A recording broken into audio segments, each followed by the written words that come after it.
Selamat malam para pemirsa, ketemu lagi di Hot Room dengan saya, Hotman Paris.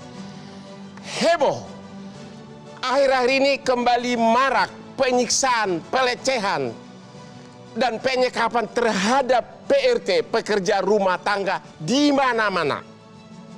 Inilah profesi yang selama ini kurang dianggap dan tidak dilindungi oleh negara. Di mana negara, di mana DPR yang seolah-olah berperilaku sebagai majikan.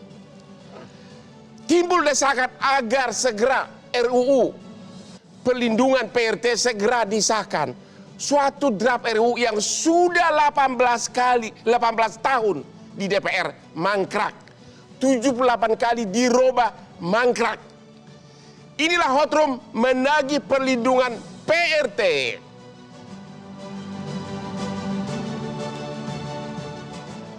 Oke, seperti biasa, otak saya itu gak jalan tanpa kopi yang sangat enak ini.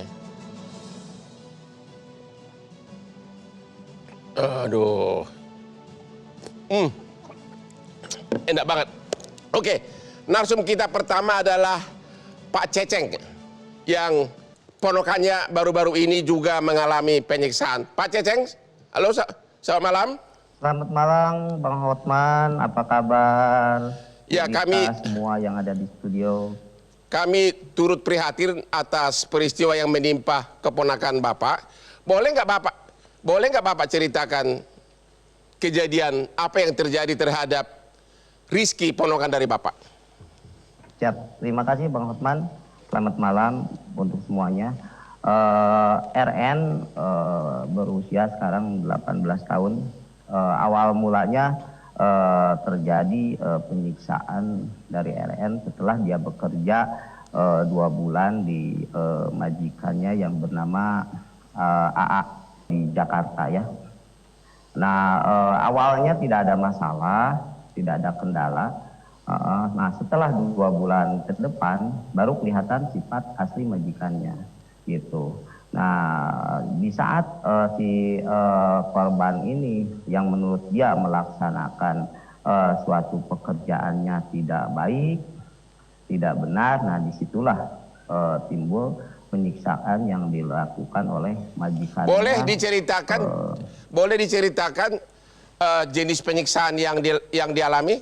Salah satu contoh adalah di saat dia lagi menyetrikanya, mungkin ngantuk, ya ketiduran. Nah, di situ si majikannya ini menyemprotkan air cabai ke mukanya korban sampai kena ke matanya korban. Dan itu pun tidak satu kali, itu dilakukannya. Kadang juga pernah dilakukannya dengan hal yang sama juga, si korban disemprotkan oleh air lada. Terus di saat misalkan si korban lagi ngasuh anak majikannya, disuruh oleh suami majikannya untuk mengejar anaknya. Nah, si korban ini kurang cepat mengejarnya. Nah, si korban ini ditendang pahanya, lututnya sama tungkainya, sehingga mengakibatkan sampai sekarang si korban ini pada saat dia mau berjalan kesakitan gitu. Terus yang lebih mirisnya ini Bang Hotman, yang lebih parahnya yang menurut saya ini tidak manusiawi ya. Di saat si korban ini lagi nyuci piring, nah terus menurut dia hasil cucian piringnya ini kurang bersih, harus bau sabun katanya, terus harus dicuci ulang lagi. Nah, si korban ini dia disuruh telanjang, izin mohon maaf saya terlalu vulgar yang mengatakannya. Dan itu direkam telanjangnya si korban ini. Nah, dengan ancaman nanti di suatu saat si korban ini melaporkan ke keluarganya atau ke pihak yang berwajib. Nah, video ini dia akan sebarluaskan ke media sosial. Itu pun sama, bukan satu kali, bahkan pernah si korban ditelanjangi, disuruh tidur di balkon semalaman gitu tanpa sehelai benang pun. Bukan itu saja, kepalanya sering dipukul sampai ada memar di kepala kirinya. Ini kekerasan ini diketahui oleh keluarga, kok bisa keluarga tahu, gimana terbongkarnya kekerasan ini? Nah setelah itu kan si korban sakit, dititipkan ke ibu majikannya, ke ibu majikannya di daerah Depok ya, dia bilang. Di daerah Depok selama 1 minggu. Nah setelah 1 minggu si korban ini dijemput oleh majikannya, istrinya, oleh majikannya diantarkan ke terminal Kampung Rambutan untuk pulang. Boleh tahu berapa lama kerja dan gajinya berapa sebulan selama ini? Nah dia bekerja selama kurang lebih 6 bulan. Nah, Baru 6 bulan udah dia, disiksa. Ya, terus? Betul, selama dia kerja 6 bulan itu dia hanya mendapatkan gaji 2.715.000. Maksudnya tiap bulan 2 juta sekian atau 2 juta Bukan. untuk 6 bulan? Selama 6 bulan keseluruhan kerjanya hanya dibayar 2.715.000, Bang. Oke, Gitu. sekarang sudah lapor polisi atau bagaimana? Sudah, alhamdulillah. Majikannya sudah ditahan atau gimana? Sekarang sudah untuk kasus ini sudah ditangani oleh Polda Metro Jaya. Oke. Masalah kasus ini. Kita lagi akan bertanya lagi, Ibu Lita, apa tanggapan Anda terhadap kasus ini? Anda tahu nggak kasus ini? Dan seberapa banyak kasus yang terjadi di Indonesia? Ya kalau bicara kasusnya Pak Ceceng kami tahu karena Pak Ceceng lapor dan kami terus bergerak cepat dan kami juga berkoordinasi. Ibu yang dengan dampingin KSP. ya? Ya. Sudah tersangka belum? Sampai sekarang kan belum. Di apa? Di mana? Di Polda di bagian apa? Di unit PPA. Unit TPA. PPA. PPA, oke. Ya. Unit Perlindungan Anak dan Perempuan. Iya. Oke, ini sekaligus saya yakin orang Polda juga nonton. Terus yang Anda lihat sendiri benar apa yang penderitaan itu? Iya. Dan ditambah lagi bahwa si Rizky kakinya kan sering dipukul dengan raket Sering tenis. dipukul dengan apa? Raket tenis. Raket tenis. Iya. Ya, Dan terus kakinya kan pincang ya. Yang Rizky ini pertama kali. perempuan umur berapa?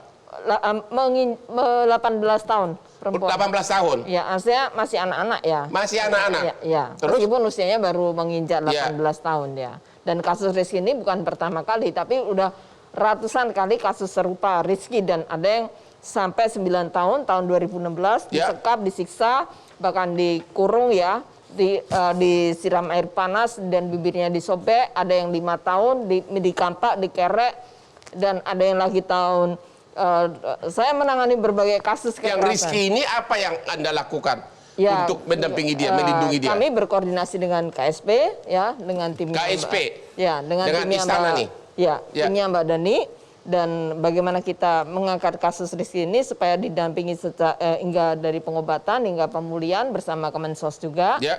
Dan kemudian bagaimana proses hukum tetap kita kawal Ya. supaya ada efek jerah, dan juga bagaimana membuat kasus Rizky ini sebagai suatu kasus bahwa ini adalah ke gunung es ya. Yang orang bekerja di dalam rumah-rumah yang tidak terlihat, tanpa ada pengakuan, tanpa ada perlindungan. Terima kasih. Ibu Lita dulu. Ya. Ibu, panggilannya Ibu Waria atau Pak Dani. Ibu Dani. Iya. Tadi disebutkan KSP Istana di sini ikut memberikan perhatian. Apa yang dilakukan Istana untuk melindungi Rizky ini? Ya, ketika itu langsung diterima oleh kantor staf presiden dan oleh Pak Muldoko. Dan waktu itu beliau mengarahkan ada 2, yaitu bagaimana untuk kesembuhan untuk soal. Kenapa belum tersangka sampai sekarang majikan? Udah tersangka atau belum?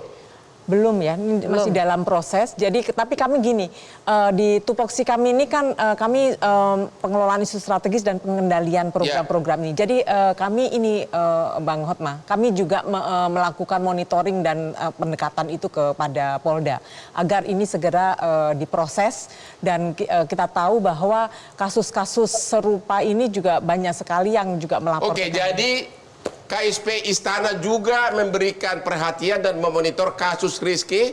Mudah-mudahan Polda Metro Jaya segera menetapkan tersangka atas majikan yang diduga sebagai pelaku. Kita istirahat dulu, ketemu lagi setelah yang berikut ini.